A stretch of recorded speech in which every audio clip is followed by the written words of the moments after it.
Perhatikan soal berikut. Diketahui fx sama dengan x kurang 2p dan gx sama dengan 4x plus 1 per 3x kurang p. Jika f inverse bundaran g inverse 5/2 sama dengan 3, maka pernyataan yang benar adalah. Jadi diberikan 4 pernyataan, manakah diantaranya yang bernilai benar. Nah, untuk menyelesaikan soal ini kita perlu mengetahui konsep komposisi dan inverse fungsi ya. Nah, di sini kita punya f inverse bundaran g inverse. Kalau kita ingin menggabungkan inverse-nya, maka posisi f dan g harus dibalik posisinya ya. Ini selalu kita bahas di pertemuan inverse komposisi fungsi ya. Nah, jadi kalau kita ingin menyatukan inverse-nya, maka posisi f dan g harus berubah. Jadinya bisa kita tulis GOF. Jadi kita berangkat dari sini dulu ya. Jadi GOF yang diinverskan. Nah, jadi untuk menyatukan inverse-nya, kita harus membalikkan posisi f dan g-nya. Jadi untuk penulisan f inverse bundaran g inverse itu bisa kita tulis g bundaran f yang diinverskan. Di sini 5/2 sama dengan 3. Nah, jadi kita bisa gunakan konsep f segitiga sama dengan kotak. Maka ketika f berpindah posisi, maka tersisalah segitiga sama dengan f inverse kotak ya. Nah, ini sifat ataupun cara cepat yang selalu digunakan dalam menyelesaikan inverse dan komposisi fungsi ya, inverse. Nah, jadi di sini kalau kita punya f inverse pula, f inverse segitiga sama dengan kotak. Jadi ketika f inverse dipindahkan ke kanan, maka tersisalah di kiri ini segitiga sama dengan awalnya f inverse, setelah berpindah jadinya f biasa. Nah, konsep ini selalu kita gunakan untuk menyelesaikan soal tentang inverse fungsi. Nah, jadi ini intinya kalau sudah berpindah ruas itu jadinya f inverse. Kalau f inverse sudah berpindah ruas, di ruas kanan dia menjadi f inverse yang diinverskan, makanya di sini f saja. Nah, seperti halnya sifat penyumlahan, kalau pindah ruas kan jadi negatif ya. Kalau perkalian, kalau pindah ruas itu menjadi pembagi. Nah, berarti yang tepat untuk soal ini kita gunakan karena berbentuk inverse ya. Sehingga kalau kita ingin memindahkan GOF ke ruas kanan, maka tersisalah yang di ruas kiri itu adalah 5/2 saja. 5/2 sama dengan GOF tanpa inverse lagi ya, karena dia sudah berpindah. GOF dalam kurung 3. Nah, bayangkan ini adalah segitiganya dan ini 3 itu adalah kotaknya ya. Jadi kita dapatkan kesimpulan bahwa 5/2 itu sama dengan GOF itu bisa kita jabarkan G dalam kurung F3 ya. Nah, jadi nilai G dalam fungsi G terdapat fungsi F3 dan nilainya itu adalah 5/2. Sekarang coba kita analisis nilai F3 terlebih dahulu. Di sini fx-nya itu 3, fx-nya itu x kurang 2p. Berarti kalau F3 itu artinya 3 dikurang 2 kali P ya.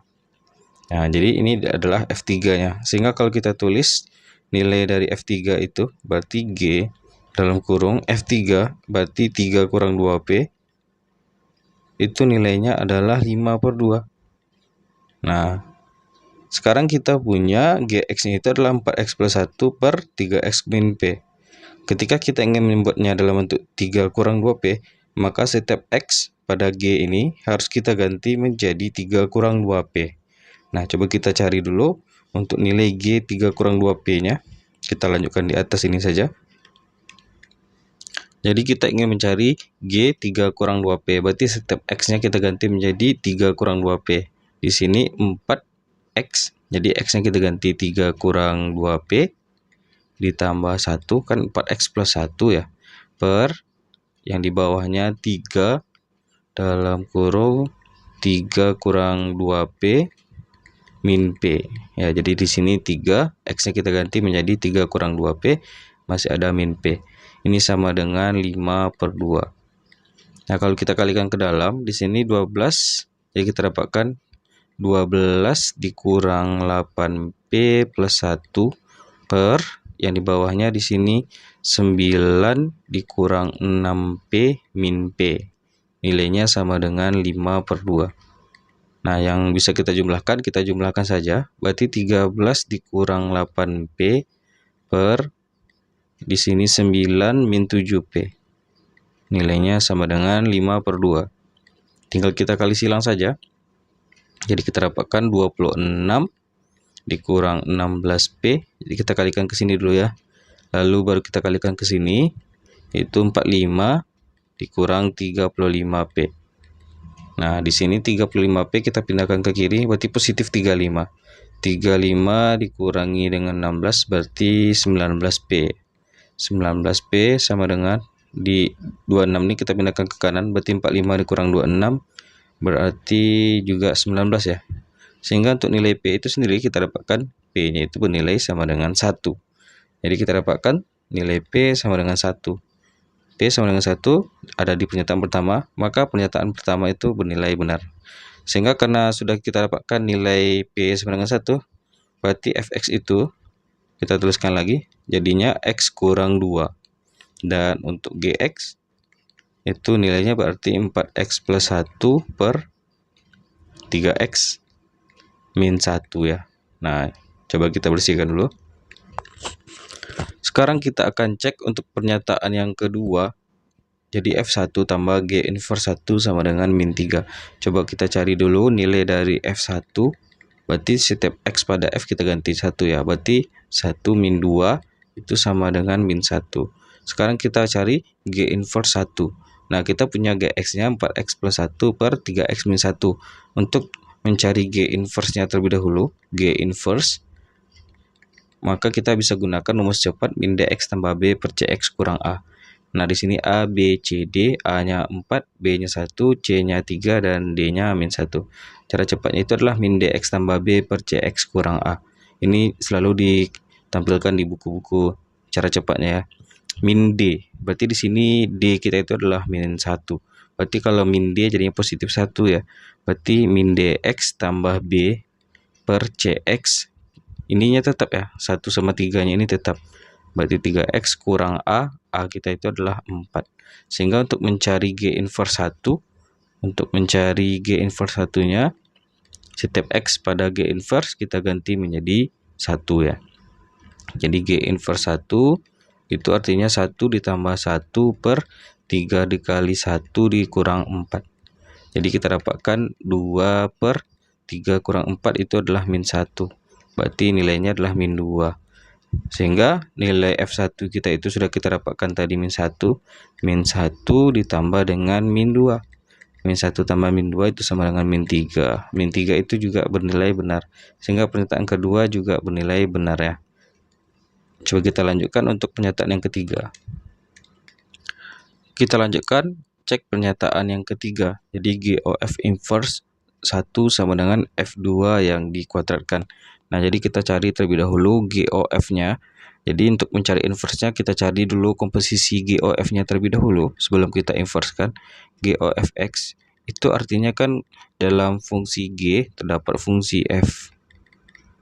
Nah, jadi seperti ini. Setiap X pada G kita ganti menjadi Fx ya. Jadi setiap X pada G kita ganti Fx, yang mana nilai Fx-nya itu adalah X min 2. Nah, jadi langsung saja kita ganti setiap X-nya itu menjadi X min 2.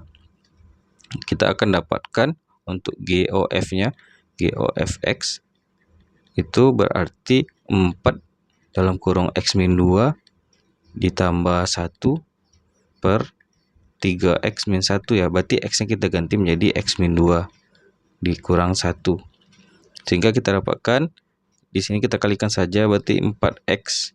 Lalu 4 kali min 2 itu min 8. Min 8 ditambah 1 min 7 per yang di bawahnya 3X kali min 3 kali min 2 itu adalah min 6 dikurang 1 min 7 ya.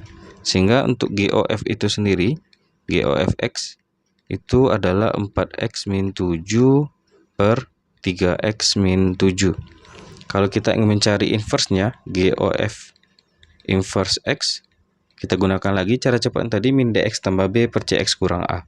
Min dx berarti d kita itu adalah min 7 ya. Kalau kita minkan jadinya 7. 7x kurang b, min dx tambah b ya, sorry. Di sini b-nya itu adalah min 7. Berarti 7x min 7 per cx kurang a. Berarti C-nya tetap 3X kurang A kita itu adalah 4. Sehingga untuk GOF inverse 1 kita bisa cari sekarang. GOF inverse 1 itu artinya 7 dikali 1 dikurang 7 per 3 dikali 1 dikurang 4. Nah, 7 kali 1 dikurang 7 berarti 0 per yang di bawahnya itu 3 kali 1 itu 3 dikurang 4 min 1.